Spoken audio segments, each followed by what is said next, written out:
আসসালামু আলাইকুম প্রিয় বন্ধুরা, আজকে আমি নিয়ে এসেছি একেবারে ঘরের স্বাদের মায়ের হাতের ঘ্রাণে ভরা মন ভরানো রান্না।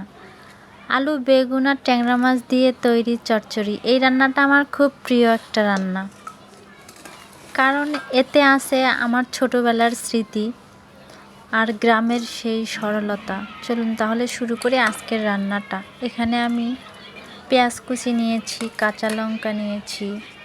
এরপর আমি এখানে দেব লবণ।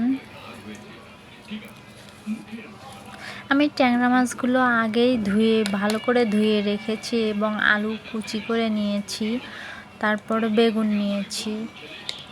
আমি লবণটা দেওয়া হয়ে গেলে এখানে আমি হলুদ গুঁড়া দেব, তারপর মশলা গুঁড়া দেব।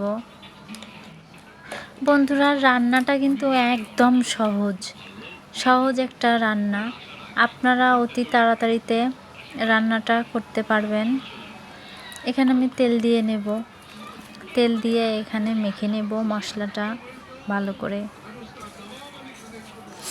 বন্ধুরা, মশলার ঘ্রাণটা চারিদিকে ছড়াচ্ছে, আমাকে অনেক ভালো লাগছে। রান্না মানে শুধু খাওয়া নয়, এটা একটা গল্প, একটা স্মৃতি, একটা ভালোবাসা। বন্ধুরা, এরপর আমি এর ভিতর আলু দিয়ে নেব।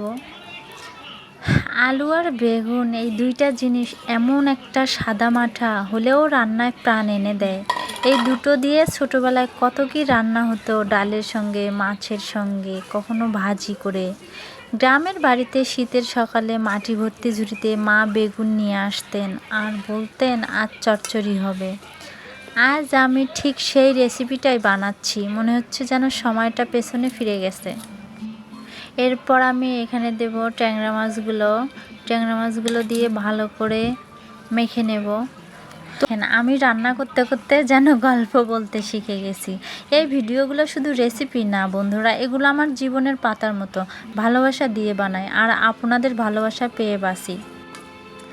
আমি এখানে বেগুনগুলো দিয়ে ভালো করে মেখে নেব। জানেন বন্ধুরা, রান্নার সময় আমি সব ভুলে যাই, মনে হয় যেন রান্নার মাঝে নিজের মানুষদের কাছে ফিরে যাচ্ছি। এরপর বন্ধুরা একটু পানি দেব। আমি পানি বেশি দেব না, অল্প দেব, কারণ ঝোলটা যত ঘন হবে তরকারিটার স্বাদ কিন্তু তত বেড়ে যাবে। এবার আমি চুলায় বসিয়ে নেব। চুলায় বসিয়ে নিয়ে কিছুক্ষণ জাল করার পর বন্ধুরা, আমি তরকারিগুলো একটু উল্টিয়ে নেব। উল্টিয়ে নেওয়া হয়ে গেলে এবার পরিবেশনের পালা।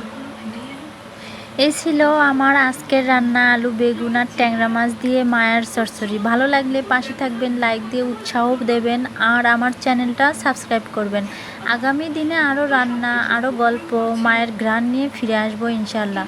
ভালো থাকবেন, সুস্থ থাকবেন আর হ্যাঁ, মনটা সবসময় গরম ভাতের মতো নরম রাখবেন। নতুন ভিডিও নিয়ে হাজির হব। আল্লাহ।